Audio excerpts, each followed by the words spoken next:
para iniciar la tercera ponencia de esta mañana y tarde acá en España. Nuestro invitado es Fran Yuserra. Él nació en España, pero vive en México hace algún tiempo. Es licenciado en Ciencias de la Actividad Física y el Deporte. Y se define como un apasionado divulgador de las 5 leyes biológicas descubiertas por el Dr. Hammer. Ha estudiado con distintos divulgadores, médicos de la medicina germánica.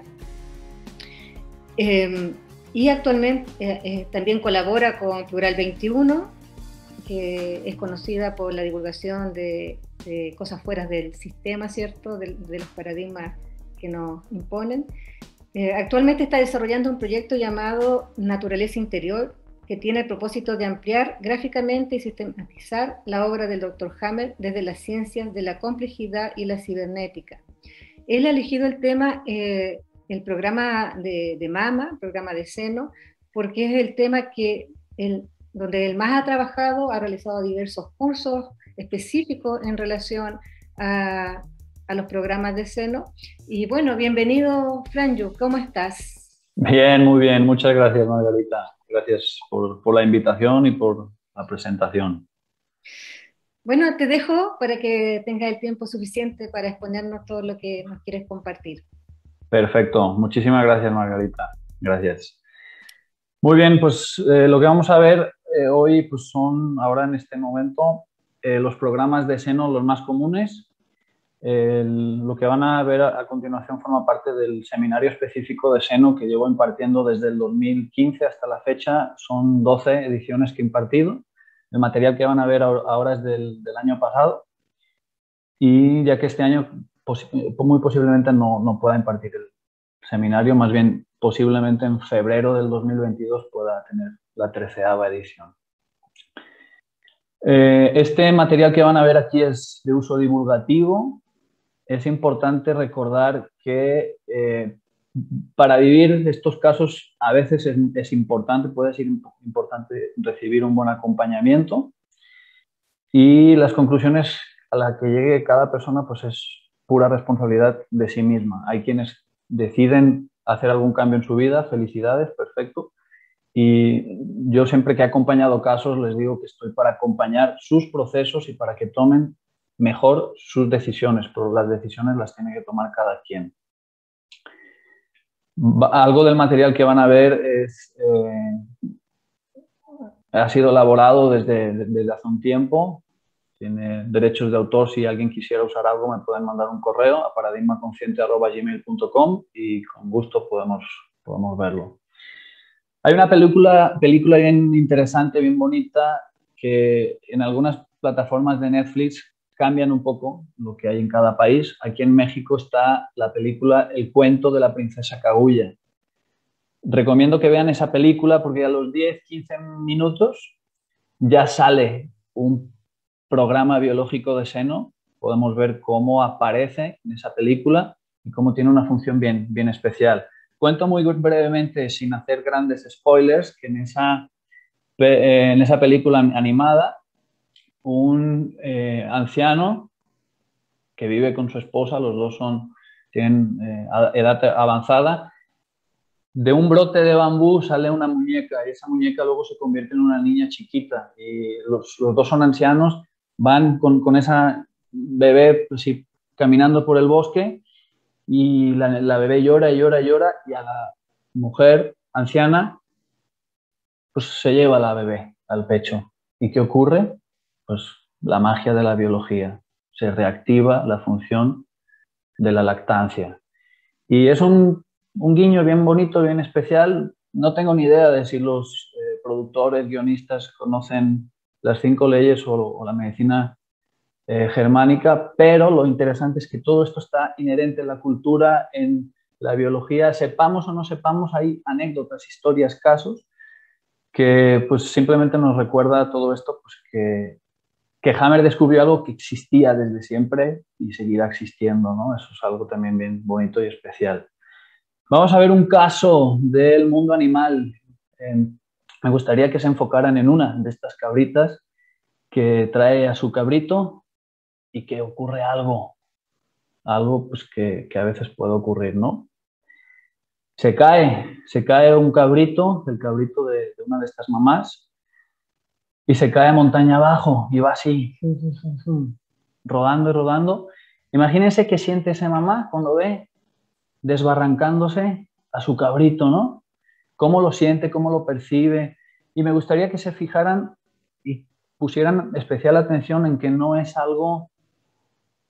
Hay que echar las emociones a un lado. No es que no existan las emociones, sino que es algo mucho más interno. Pueden haber así un montón de emociones, pero lo que está ocurriendo en ese momento es mi cabrito se está desbarrancando y está así dando vueltas montaña abajo. ¡Ah! Y entra esa mamá en un estado de alerta. Y no hay nada más importante que eso. Ahora tiene un gran problema en su vida, ¿no? Y esa mamá cabrita va a lo mejor con el corazón a tope, a lo mejor sudando, en busca de su cabrito. Y oh, sorpresa, qué bueno, llega a encontrarlo. Lo encuentra y está lastimado y anda con alguna heridita, algún golpe, pues a lo mejor puede que camine así un poco convaleciente, ¿no? Y esa mamá, todo el tiempo que su cabrito está convaleciente, siente así un estado de preocupación, está en un estado de alerta. En Hammer pues puso nombre al DHS, que es ese momento en el que la madre, ¡fum!, ve el cabrito cayéndose, ¿no? Y ese DHS genera la activación de un programa biológico. En este caso, ¿qué sienten, qué percibe, qué creen que siente y percibe esta mamá con su cabrito lastimado? Pues siente un tipo de preocupación, un tipo de que necesita estar mucho más atenta que los días normales. Siente que hay una vulnerabilidad, que hay un peligro, que a lo mejor si viene algún depredador, antes estaban también en una posición de vulnerabilidad, pero ahora la vulnerabilidad es mayor. Entonces, todo esto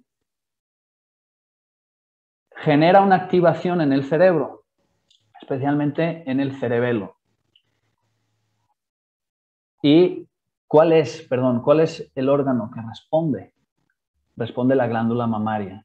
¿Por qué? Porque esta mamá cabrita, con su cabrito chiquito lastimado, toda esa preocupación hace que le crezca un poquito la glándula mamaria, que haya mayor producción de leche, y al haber ese incremento de producción de leche, el bebé, la cría, puede estar mejor nutrida, puede comer más, puede recibir más alimento y puede acelerar un poquito el proceso que está viviendo, ¿no?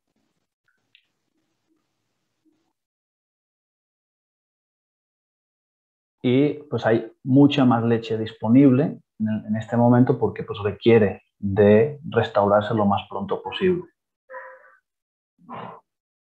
Y la mamá, obviamente, pues va a estar pues, también bastante más al pendiente de su cría. Entonces aquí podemos ver unos gráficos al respecto, como el pecho, la glándula mamaria, pues tenemos aquí las glandulitas estas de color naranja, el cerebelo, pues también es esta estructura que tenemos justo aquí atrás, por aquí atrás.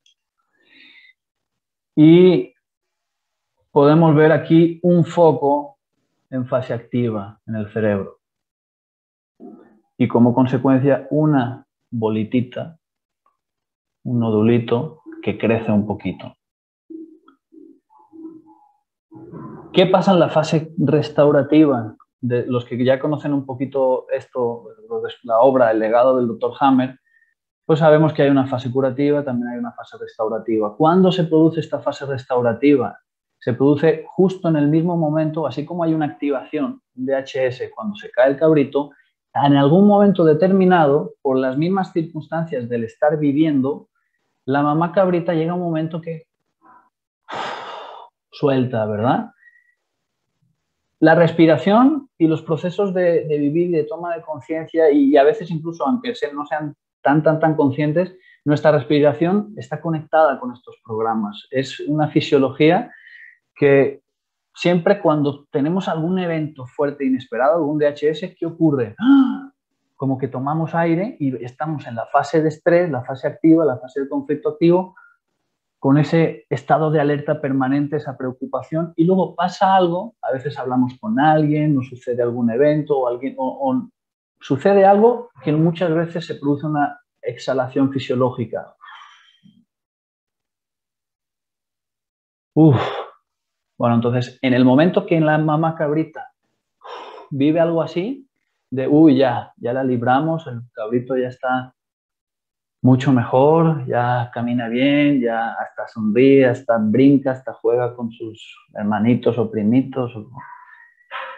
Inicia esa fase restaurativa. Esa fase restaurativa inicia también desde un proceso totalmente interno. Podemos hacer cosas desde el exterior, pero es un proceso totalmente interno que también se puede dar de manera automática. Entonces, justo en esta fase, la bolita empieza a comer los microbios, hay micobacterias TBC que están presentes en nuestro organismo, que no vienen de afuera y que empiezan a carcomer la bolita. Y la bolita que era sólida pasa luego a licuarse y a convertirse en pus.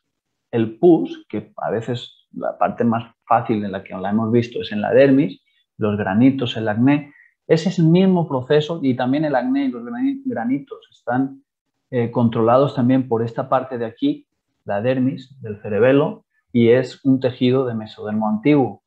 Entonces, este mismo proceso que se da de forma natural, casi sin que hagamos nada, en un granito, en acné, cuando estamos preocupados por nuestra integridad del rostro, está en fase activa y está también creciendo y todavía no está maduro, cuando nos olvidamos y seguimos con nuestra vida, madura el granito y se convierte en pus, y ese pus no viene de afuera, está dentro del organismo. Son microbios simbiontes que conviven y viven en nuestro organismo. Este mismo proceso que hemos visto tantas veces y que no hay ningún humano, creo yo, que no haya tenido alguna que otra vez algún granito, pasa exactamente lo mismo en la glándula mamaria. ¿Por qué? Porque pues también los tejidos controlados por las mismas áreas cerebrales, desde Hammer sabemos que tienen unos patrones de respuesta idénticos, muy similares. Entonces, la glándula mamaria entra también en esta fase donde los microbios comen, hay pus en el interior y se reduce. Y lo interesante es que solamente se produce en esta área de aquí, de la misma manera que el pus solamente se da en un área muy puntual. Hammer lo que vemos es que le da un orden y vemos que las cosas son muy precisas.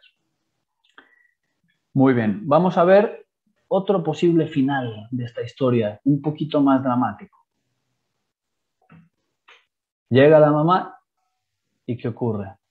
Pues pueden ocurrir dentro de esta posibilidad hay otras dos vías.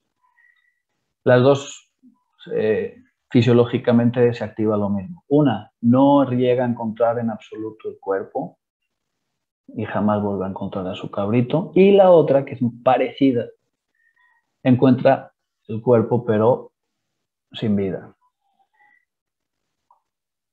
¿Qué percibe? ¿Qué siente? ¿Creen que siente lo mismo cuando lo ve lastimado, herido y que cuando de plano ya no hay nada que hacer? Pues obviamente no.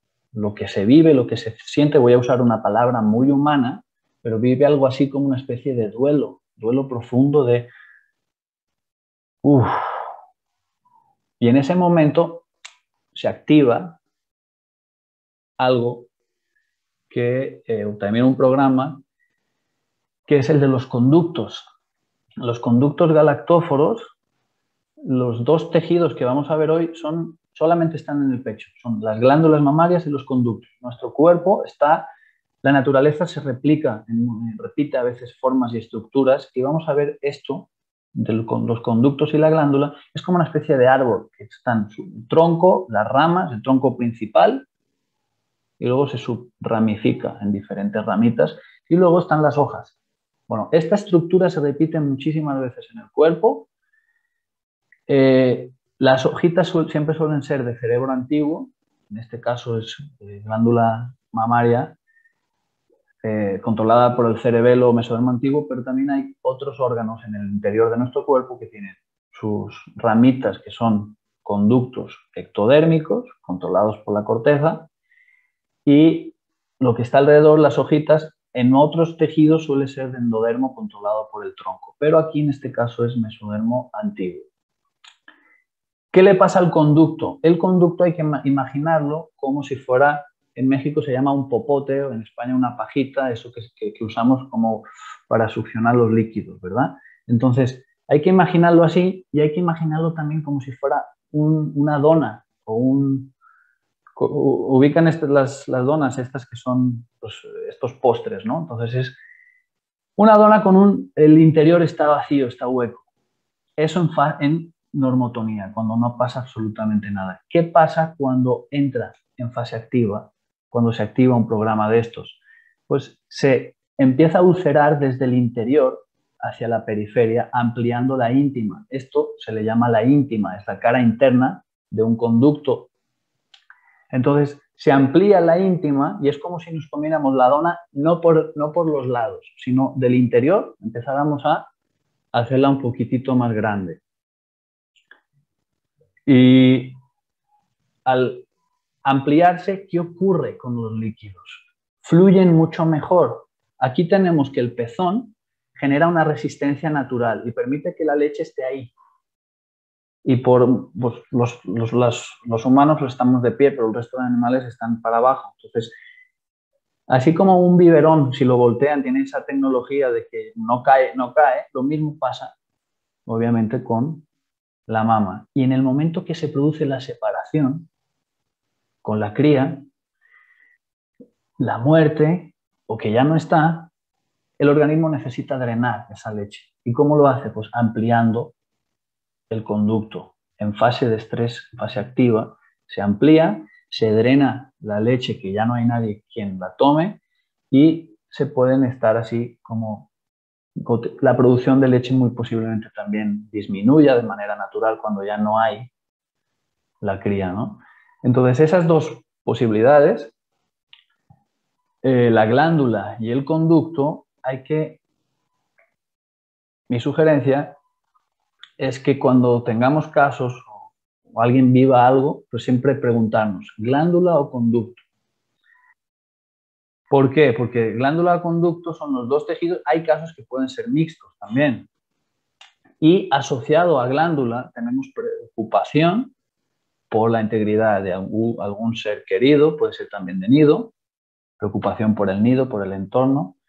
Y en el conducto tenemos separación. La separación tiene dos posibilidades. Podemos sufrir porque se nos ha separado de alguien, en este caso hemos visto así, este caso pues de que se pierde el cabrito o fallece, pero también en una fase ya más avanzada, el momento en el que la mamá desea ya soltar y terminar la lactancia, si la cría insiste, insiste, insiste, y ya llega un momento que la cría es muy grande y molesta y la madre se quiere quitar de encima a ese lactante ya grandote que a lo mejor ya succiona con fuerza y que ya es así molesto, la mamá también puede activar el conducto por desear la separación, por querer terminar la lactancia. Cualquiera de las dos posibilidades activa el conducto.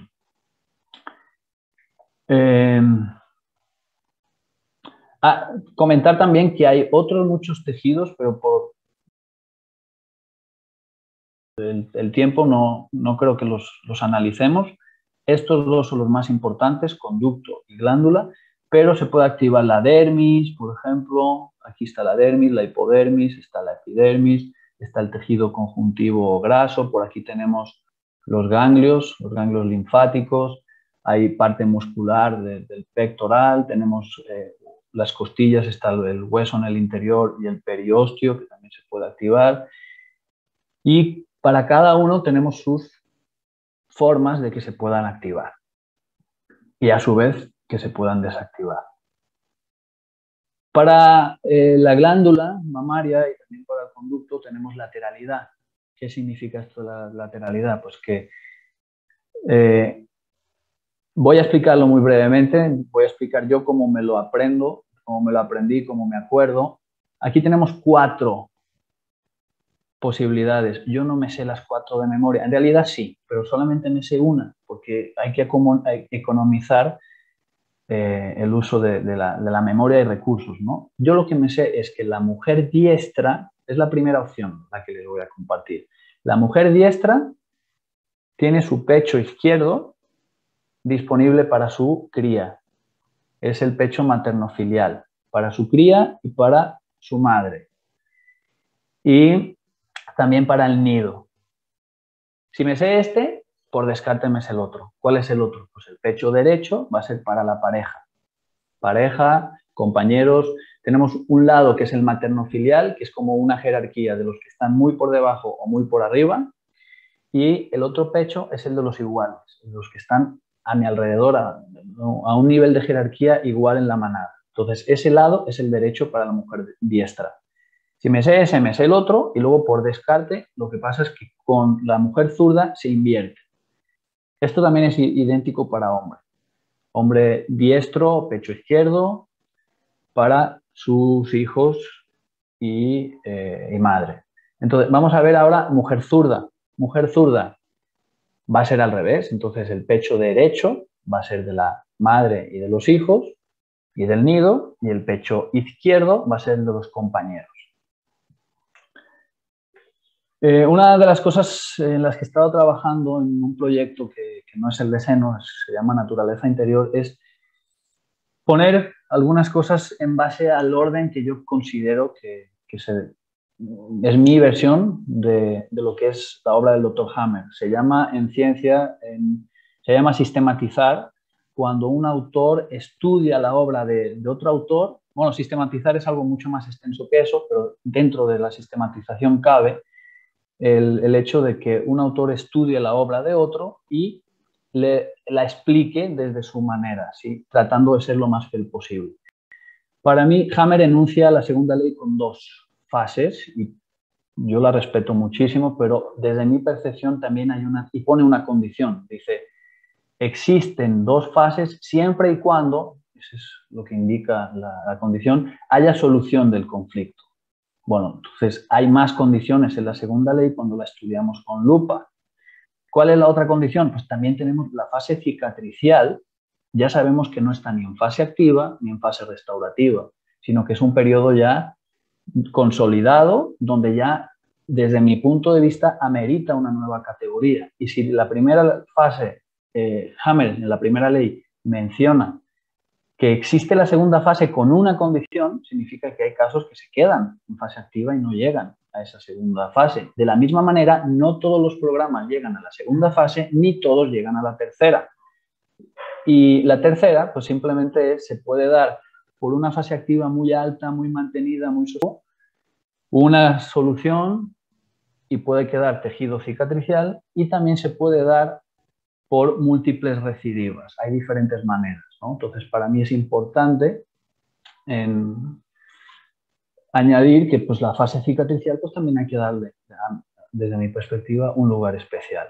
Teniendo en cuenta esto, algo en lo que también estuve trabajando y desarrollando es en poner color a los focos que se dan en el cerebro. El Dr. Hammer tiene diseñados el foco en fase activa, el foco en fase resolutiva y en epicrisis. Algo en lo que estuve desarrollando es darles el color en función de la fase en la que se encuentran. La epicrisis un poquito más oscura porque los síntomas, un azul más fuerte porque son más fuertes, y hay una sutil diferencia también de colores entre la fase restaurativa A, que es más fuerte porque los síntomas son más fuertes también, y la B, un poquito más suave, y el circulito es un poquito más fino porque aquí hay edema en los dos, pero aquí es un poquito ya más, hay mayor retención de líquido, y la fase cicatricial también se puede apreciar en el cerebro. Entonces, teniendo esto en cuenta, vamos a ver los programas de glándula mamaria, que es preocupación por la integridad en el nido y algún miembro del nido, y los conductos que responden a la separación. Esta área de aquí, que precisamente pasa, cuando estudiamos el cerebro nos podemos dar cuenta que la glándula mamaria posiblemente sea de los órganos más nuevos, más recientes de todo lo que es la estructura del cerebelo. pasa que también en el tronco se ve como los ojos, la parte visual, la parte auditiva parece que es más nueva, más arcaica que el tubo digestivo, y también comparten esa característica de que están en los lados. Entonces la glándula mamaria muy posiblemente sea la estructura más reciente que desarrolló el cerebelo. Esto es una impresión personal mía que pues, pudiera estar en lo cierto o no. Si algunos de mis maestros o compañeros pues, tienen algo que es matizar, yo encantado de decirme si en algún momento me equivoco. Para mí lo importante es avanzar en estas cosas. Muy bien, vamos a ello. Entonces, ¿qué le ocurre a la glándula mamaria cuando se activa un programa? Pues la glándula mamaria está controlada por el cerebelo, precisamente por esta área. En fase de estrés, en fase activa, podemos ver aquí un foco que es parece que tiene naturaleza electromagnética. Estamos aquí justo en la fase de estrés, la fase activa, y podemos tener un aumento de función. Primeramente, solamente se da el aumento de función. Esto se puede activar en diferentes intensidades. Si la intensidad sube, aparte del aumento de función, se necesita más función todavía, entonces hay incremento celular, hay aún más células porque se necesita todavía mayor producción. Entonces crece una bolitita, puede llegar a crecer, y también hay microbios que crecen a la par. Es algo así como el número de células que crece, también desde el principio hay un soporte de microbios que también están ahí, pero están inactivos. Puede seguir aumentando la intensidad y puede seguir creciendo un poquito esa bolita, ese nódulo. Y puede seguir creciendo y puede decrecer. En principio no, solamente hay una forma y es en la fase restaurativa. Pero durante la fase de estrés podemos ver estas curvitas porque podemos ver que puede subir la intensidad, bajar un poquitito pero no resolver, podemos otra vez subir, bajar, todas esas curvitas, cada caso es un mundo. ¿Y en cómo van subiendo estas cosas? Pues si la cabrita siente que el cabrito va mejorando, está a lo mejor bajando de intensidad y luego resbala y se tropieza y se vuelve a lastimar, vuelve a subir la intensidad, y el fluir de la vida hace que en un tema determinado podamos tener situaciones que nos sigan aumentando el estrés, situaciones que nos sigan bajando, y todo esto es la montaña rusa de la fase activa, que la podemos ir viendo cómo va avanzando y evolucionando. ¿Qué tenemos en la fase restaurativa? Justo aquí ya ha pasado la conflictólisis, aquí tenemos el DHS o la activación, la conflictólisis o la desactivación. Empieza ya el proceso restaurativo justo después de que la mamá cabrita sienta que su cabrito ya está mejor. ¿Qué pasa entonces? Las micobacterias TBC desde el centro empiezan a carcomer. Tenemos también un cambio en el cerebro, tenemos el edema. Edema es una retención de líquidos en el cerebro, así como tenemos en la piel, en la epidermis, una ampolla. En el momento que primero se lastima, podemos lastimarnos la piel con una quemada, con una abrasión, luego aparece una especie de ampollita. Esa misma ampollita también se da de forma similar, no idénticamente, obviamente que no, pero de manera muy parecida en el cerebro en fase restaurativa. Hay dolores de cabeza que se dan por eso, porque tenemos a lo mejor varias soluciones a la par, generan mayor presión esas ampollitas en el cerebro y nos puede doler un poquito la cabeza a veces por simplemente tener programas con sus focos en el cerebro que entran en fase restaurativa y se produce ese edema. Entonces aquí hay retención, una especie de retención de líquidos. Puede aumentar más si tenemos los túbulos colectores activos. ¿Y qué ocurre? Pues desde el centro empiezan las micobacterias empiezan a carcomer, a ingerir, a fagocitar esas células que han crecido. A medida que va avanzando y evolucionando la fase restaurativa, tenemos esta caseificación, hay sudor nocturno, hay mujeres que se pueden llegar a sudar mucho durante la noche, cambiarse la ropa varias veces en la noche. Puede haber un poquito de dolor leve, no muy fuerte, el dolor de las punzadas es más bien del conducto, y fiebre. Aquí pues tenemos otra imagen ya que han crecido crecido más, la sedificación ya se ha expandido más, ya está casi a punto de terminar el proceso. Y en la epicrisis ya aparentemente ha de estar ya casi todo comido y la epicrisis sirve para expulsar esos líquidos tanto a nivel cerebral como a nivel orgánico. Y se puede expulsar ese pus que si está interna la bolita pues casi no se nota este proceso de la epicrisis. Terminada la epicrisis, teóricamente tenemos la fase restaurativa B, que ya está disminuido el edema tanto a nivel cerebral como a nivel orgánico, ya está hueco, ya está vacío. Nos damos cuenta que en una fase tenemos la bolita que es sólida, luego aquí es líquida porque los microbios se la comen y lo que excretan, el pus es la excreción, es como si nosotros comemos comida, bebida, vamos a comer, luego tenemos que evacuar. Entonces, el pus es la evacuación de los microbios que han comido. Esto, para mí, yo lo presento como Hammer descubre que los tejidos del paleoencéfalo, los cánceres del tejido del cerebro antiguo, los microbios son los que los degradan. La curación está en nuestro cuerpo, en nuestro organismo, y los microbios, o sea, a veces desde la visión alópata, pues se piensa que son cosas externas que nos van a curar. Aquí nos damos cuenta que son totalmente procesos internos y que los recursos están en nuestro interior.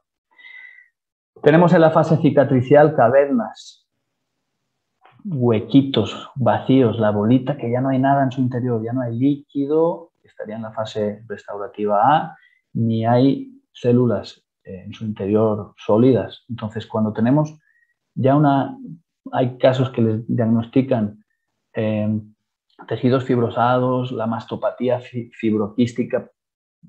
Hay algunos cuadros que son falsos diagnósticos o diagnósticos no del todo certeros si los pasamos por la luz de esta comprensión del legado del Dr. Hammer. Entonces tenemos este proceso. Voy a acelerar un poquito porque veo que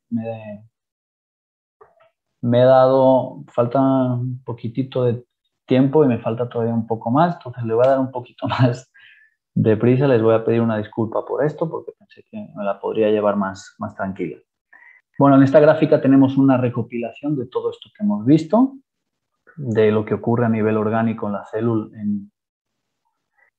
a nivel localizado en la glándula mamaria, en cada una de las fases y qué estructura tenemos en el cerebro. Tenemos también lo que Hammer llama curación no biológica. Si los microbios no están en el organismo, eso no ocurre en la biología. Se habla también de antibióticos naturales. Yo tengo un poco dudas de si eso realmente existe como tal, antibiótico natural. No sé. Puede que sí existan y nomás me tenga que reactualizar y refrescar. Pero bueno, normalmente los microbios están en sus tejidos. Es lo más normal y natural. Y degradan. Si eso no ocurre, nuestro organismo todavía inventa un nuevo recurso que es encapsular el tejido. Esa encapsulación se puede dar ya en el resto de fases, es como un nuevo recurso que inventa y desarrolla nuestro organismo cuando, por exceso de intervención, no tiene los microbios para degradar, entonces se encapsula. Y aquí pues podemos ver que la curación no biológica pues se queda ahí el tejido encapsulado en todas las fases, ¿no?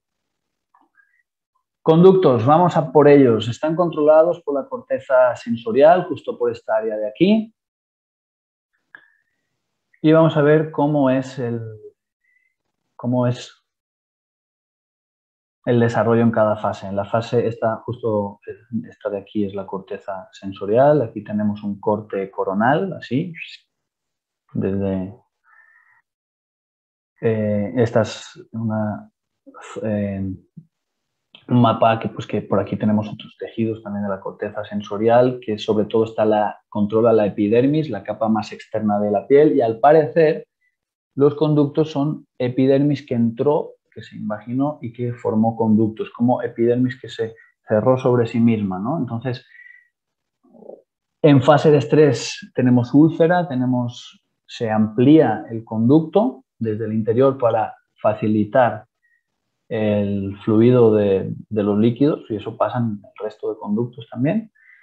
Tenemos ulceración y en este caso este tejido tiene sensibilidad externa. A ver, no, espera, a ver, ahora estoy... Bueno, tiene sensibilidad, molesta en fase restaurativa, en fase activa tenemos insensibilidad, no hay molestias ni hay sensibilidad en fase de estrés. Si aumenta la fase, pues se van rompiendo, si se fijan aquí, las estructuras del conducto. Cuanto más se va ulcerando, van perdiendo también su estabilidad, su estructura, y se pueden ver pues situaciones así. Estas imágenes están tomadas, adaptadas de Hammer, de su libro de seno, y podemos también ver cambios cuando tenemos estas estructuras, que vemos que hay un hoyito en alguna parte, es por esa ulceración, por esa pérdida de tejido que va generando pues que también se pueda perder la estabilidad a nivel de piel, a nivel del conjunto hipodermis, dermis y epidermis, que se puede ver ahí un hoyito, una hendidura. Todo esto en fase activa de mayor intensidad. Importante, todos estos programas se pueden dar también en intensidades bajitas, entrar en solución, puede ser muy, muy dinámico todo esto. ¿Qué le pasa al conducto en fase restaurativa? Así como tenemos esas ampollas que he comentado en la epidermis y también en el cerebro, el edema, pues algo muy parecido pasa en el interior. Imagínense la epidermis, la piel, que se dobla a sí misma y queda así como un papel, así, ¿verdad? Entonces, y que de repente hubiera ampollas en el interior, hubiera un proceso restaurativo inflamatorio. ¡Fum! ¿Qué ocurre? Pues aquí, como ven, se obstruye, hay como una especie de ampolla por aquí, por aquí, por aquí, por aquí, y ¡pum! Hay una obstrucción, hay así como unos liquiditos, pues que también, ¿cuál es la función de la ampolla? Conservar nutrientes en estado líquido para rehidratar el tejido. Entonces, algo muy parecido pasa en el interior, esto se le llaman quistes, es muy diferente porque el quiste tiene líquido, pero no es pus, es un líquido, como es el líquido de las ampollas, es transparente. El del pus es como más amarillento, blanquecino, la estructura pues es más sólido, el pus, el líquido de la ampolla es mucho más transparente y mucho más fluidito, ¿no? Entonces, ese mismo líquido que también se puede excretar, yo he visto casos que excretan ese líquido a través del pezón, se ve como aceitoso también a veces. Entonces, aquí tenemos esta fase restaurativa que tenemos edema en el cerebro, tenemos la obstrucción y aquí sí tenemos hipersensibilidad, aquí hay molestias, aquí puede haber algunas punzaditas también. Y la obstrucción también puede generar hinchazón muy grande. Casos donde, ¡fum!, de un día para otro se hincha mucho el pecho, es precisamente por eso. Y si todavía hay un poco, si la mamá está en fase lactante y vive este proceso, pues se puede ver un poco más exagerada la hinchazón, que luego las mastitis están la mayoría aquí. En la epicrisis, ¿qué ocurre? Pues también se evacuan los líquidos, tanto del cerebro como del quiste, también se va así soltando, y podemos tener también crisis de ausencia. La corteza sensorial, que tiene que ver con el contacto, podemos tener algunas, no pérdidas de memoria como tal, pero sí como algunas desorientaciones. Eso suele ser común en el resto, no solamente en conductos, sino el resto de tejidos controlados por la corteza sensorial, epidermis sobre todo. En la fase restaurativa B, pues ya sigue el proceso avanzando, ahí esta úlcera que se produjo se empieza a restaurar y empiezan a crecer. Tenemos que en los tejidos controlados por el cerebro nuevo, en la fase curativa, esto es la tercera ley, hay reconstrucción de esos tejidos. Entonces, por ahí se van rellenando un poquito para parecerse un poco a la estructura previa. La fase cicatricial, pues podemos ver tejidos, podemos ver microcalcificaciones. Las macrocalcificaciones forman más parte de la glándula. Y las micro, ¿por qué micro? Porque pues a veces puede haber sustancias que han quedado por ahí y con la obstrucción queda como liquidito que luego por todos los conductos, imagínense que se obstruye y queda ahí algo que se va sedimentando, y cuando se ven microcalcificaciones es por esas obstrucciones que han dejado liquidito ahí, que se fue secando y quedan luego cosititas así, que en las imágenes médicas se pueden ver puntititos así por varios lados. Es más de conducto que de glándula. La glándula suele dejar sedimento, puede dejar sedimento así un poquito más concentrado, se les llaman macrocalcificaciones y micro. Todo esto es muy importante a la hora de hacer diagnóstico diferencial, que es saber de dónde viene cada cosa, poder identificar cada detallito de dónde viene. Me faltan 2-3 minutitos ya para ir terminando y pasar a preguntas. Pues aquí tenemos un resumen de lo que hemos visto en cada una de las fases, de cómo, lo que ocurre, lo que acontece, cómo es el desarrollo del conducto en cada una de sus fases. Todo esto es importante también comentar, que por estar en una fase no significa que vaya a continuar. Se puede interrumpir el programa en cada una de las fases, se puede regresar otra vez en fase activa. Eso es súper importante también tenerlo presente, porque a veces hay quienes ven un caso que está en una fase y presuponen que va a seguir esa fase. Sí, muchas veces la fase sigue y continúa, pero también hay que cuidar que no haya recidivas, que no haya recaídas, conocer muy bien la historia también de la visitante. Una dinámica muy rápida, muy breve. No voy a poder ver el chat en este momento, pero pregunta para todos.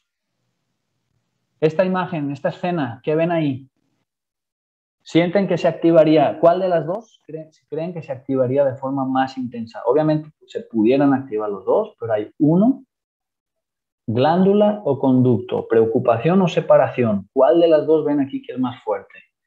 ¿Me pueden ayudar los de producción si comen? ¿Cuál es el...?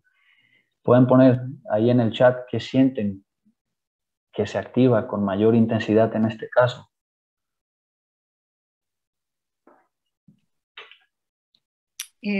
Franjo, Sí.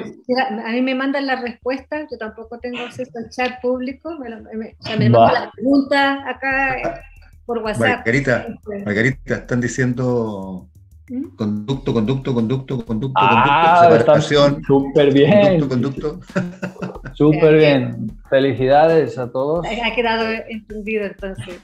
Súper bien. Pues claro, una separación así. ¡Oh! ¿No? Y hasta vámonos detrás. Claro que sí, conducto. ¿Y en qué fase? Pues conducto en fase activa. En este mismo momento me están quitando a mis crías, ¿no? Porque, bueno, o una. Ya no sé si se ven una o dos. Ahí está, creo que una. Bueno, perfecto. Pues muchísimas gracias. Para cerrar así muy brevemente, comentar, hay muchos otros tejidos, pero de la glándula. Hay también casos obviamente humanos, pero para mí es importante estudiar también la parte animal, porque somos animales, y aunque vivamos como humanos, todo esto se activa por nuestra condición más animal, y el instinto maternal es algo sumamente bonito, lo que nos hace vivir en conjunto, en manada. Y me pueden encontrar en redes como Paradigma Consciente. Agradecerles mucho a Margarita, a José Luis, a Francisco, a todo el equipo. Y si quieren, pues vámonos con preguntas. Bueno, comenzamos. Helga pregunta si siempre es necesario un tag para diferenciar, cuando no es claro diferenciar si es un DHS por separación o sea, si es de glándula o de conducto. Yo no los pido porque, no lo sé, no me he puesto a analizar esa parte porque sé que es compleja y porque no siempre, a veces viene el caso y no vas a no atenderlo porque no te trae. Y también se puede, conociendo muy, muy bien los programas, y tenemos muchísima información de la persona. Lo más importante es el conocimiento que tenga el asesor en salud. Ese es un punto de partida importante. Y otro, que la información está ahí. Y a través de saber muy bien, la trae la persona, o sea, la imagen, ya sea un tag del cerebro o una imagen médica, claro que nos enseña lo que tiene, pero también estudiar muy bien lo que su forma, el contexto y hacer una anamnesis buena y saber interrogar muy bien. A ver, usted ha tenido sudoración nocturna, saber muy bien los síntomas que se dan en cada fase de cada programa. Para mí lo más importante de todo es hacer ese diagnóstico diferencial y hacerlo con sutileza para que la persona tampoco se sienta demasiado interrogada, que sea de manera muy natural. ¿Vivió esto? No, esto. Y así es como yo trabajo. He tenido muy pocos casos que me vengan así con un TAC cerebral y he atendido muchos casos, muchísimos más sin que con, y el acompañamiento pues se puede dar de buena manera. Martín pregunta, yo creo, si ves al marido siendo diestra, lo ves como un hijo y no como un igual, ¿a eso te refieres en el ejemplo que das? Sí, de hecho hay casos que una misma, en el libro de Hammer hay un caso de una mujer que su padre está anciano, en un nivel, no sé, no recuerdo la edad exacta, pero tiene un problema de salud, lo lleva al hospital, tiene un viaje o algo así, se va, regresa y sin pedirle autorización metieron a su padre en un asilo. Llega y se encuentra a su padre súper constelado, ya que no la ve, no quiere hablar absolutamente nada con ella, y se encuentra a un padre en un estado totalmente diferente y ella se siente, pues, qué cosa más injusta que me acaban de ocurrir, y ella activa a la vez, por su padre, activa separación de conducto, me quitaron a mi padre sin yo poder haber hecho nada, y lo activa simultáneamente, lo ve como padre y como, pobrecito, mi papá, le tengo que cuidar, lo ve. Una misma persona a veces puede activar los dos lados. Este es un caso de Hammer que para mí hay casos que merece la pena tomarlos y decir, mira, este nos sirve para ilustrar que sí, que es verdad que un caso puede... Entonces, una pareja se puede percibir como pareja, sí, y como hijo también, y como papá también. Dharma pregunta, ¿cómo es la fase activa si se estirpa el nódulo, puede crecer otro? Si quitan todo el seno, como comentó el doctor Herráez en su ponencia, creo, muy posiblemente si se estirpa todo, no. Si quitan una bolita, posiblemente se pueda volver a activar. Yo creo que aquí lo importante también es, si tenemos este conocimiento o si nos acompaña alguien que tiene este conocimiento, poder encontrar maneras de hacer cambios en nuestra vida, cambios también en la percepción. A veces no es importante, nuestra percepción es la que activa y aumenta y baja las intensidades, y aprender a ese instinto maternal tan bonito que activa estas cosas, también lo podemos encontrar maneras de darle cierta fluidez, porque creo que aquí lo que pasa en muchos casos es que hay cosas que están y que no se sabe muy bien cómo. A veces un programa en fase activa lo que experimenta es una preocupación o una separación o algo, un estado de alerta en el que no sé muy bien cómo actuar y estoy ahí con esa cosa que cosas del entorno ocurren y cosas externas e internas, y es un ir lidiando con todo eso. Me extendí un poco en la pregunta. Pero está bien. Así respondes varias en una. Sí. Nora pregunta, ¿en cuáles casos de programas de conducto galactóforo recomiendas intervención quirúrgica? Y si conoces algún cirujano que se base en este nuevo paradigma. Es difícil conocer cirujanos que conozcan esto. Conducto no suele dar tantos problemas, porque bueno, el quiste, a lo mejor retención es más, el que suele dar más problemas es la glándula, porque si crece. Luego hay otro programa que se puede activar, que también se mencionó en el congreso estos días pasados, es el de dermis. Ese se puede activar porque estar revisando mucho el pecho no es bueno tampoco, porque es entrar en fase activa de otra cosa. Dermis muchas veces, y eso puede generar melanoma. Entonces, y encontrar médicos que no, más bien, encontrar la fortaleza en la persona que es paciente y convertirse en un paciente activo. de ir al médico, a un oncólogo o a quien sea, es decir, si llega a ser necesario, es más necesario por glándula que por conducto, pero cada caso hay que determinarlo de manera puntual. Entonces, poder solicitar ser atendido como uno quiere. A veces los médicos tienen miedo porque tienen unos protocolos y a veces es bueno confrontar y decir, yo me hago responsable, yo no voy a demandarlo a usted, doctor, yo quiero que usted me atienda así, bajo mi responsabilidad, quiero que usted se lave las manos y no quiero ni esto, ni aquello, ni lo otro. Quiero esto. Entonces también hay formas de que los acompañantes podamos acompañar a que la persona se convierta en un paciente de medicina alópata si fuera necesario o de oncología, porque hay procesos que sí es mejor olvidarse que tener un proceso así muy... A veces hay cosas que llegan a ponerse muy, muy complejas, que si fuéramos animales así... Algunos procesos se viven mejor de forma animal, porque el animal no mal piensa y no se está revisando y vive su vida. Y como humanos, le estamos viendo y checando y revisando y a veces se pueden ciclar algunos procesos dificultando, no todos los casos, pero algunos sí pueden llegarse a dificultar y es mejor a veces una cirugía que vivirlo de manera natural. Pero cada caso, lo más importante es que la mujer o el hombre, porque también puede ocurrir en hombres, tome sus propias decisiones. Yo como tal me pongo al servicio de asesorar, explicar pros, contras, decir, bueno, pero las decisiones siempre las tiene que tomar la persona que las vive y también puede entrenar a sus familiares a decir, no, espérate, es mi vida, es mi cuerpo, así voy a vivir mi vida. Bueno, vamos a hacer la última pregunta, nuevamente quedan muchas sin responder.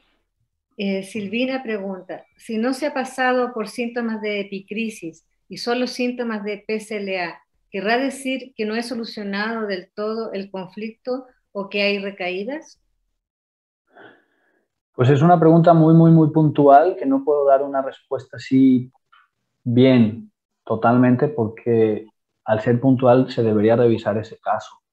Pudiera ser que ocurriera eso, pudiera ser... sí, para mí lo más importante es atender a cada caso de manera individual y respuestas así abiertas creo que no siempre son del todo buenas porque hay casos que pudieran darse de una manera y hay casos que pudieran darse de otra. Ya lo hemos dicho, o sea, es que muchos de los que están participando es que están viviendo sus propios procesos o tienen algún familiar en sus con algún programa y claro, hacen preguntas muy específicas esperando una solución aquí, pero ya todos sabemos que no existen los protocolos en la nueva medicina germánica, es necesario evaluar a cada paciente en particular y me imagino que tú, igual que yo, igual que todos los médicos, nunca han tenido un paciente igual a otro ni han registrado las mismas cosas. Mira, nos da tiempo para una respuesta breve. Dice Eduardo, cuando aparecen microcalcificaciones en una mamografía sin síntomas previos, ¿cómo se puede interpretar? Hay muchos programas que a veces se activan y se desactivan y yo lo interpretaría como un evento, un hallazgo. Tenemos en medicina y nos podemos llevar estos términos pues al legado del Dr. Hammer, tenemos síntomas, signos y hallazgos.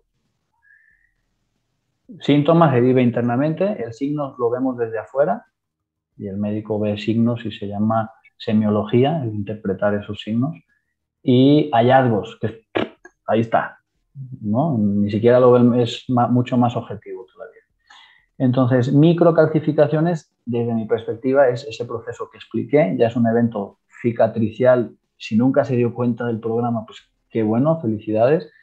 Y muchas veces se viven estos programas de manera muy pequeñita. Yo, por ejemplo, tuve, comento muy breve, un sobrino de mi esposa, de 6 años, vino una semana a vivir con nosotros, sus tíos, y estábamos así súper a gusto, súper bien.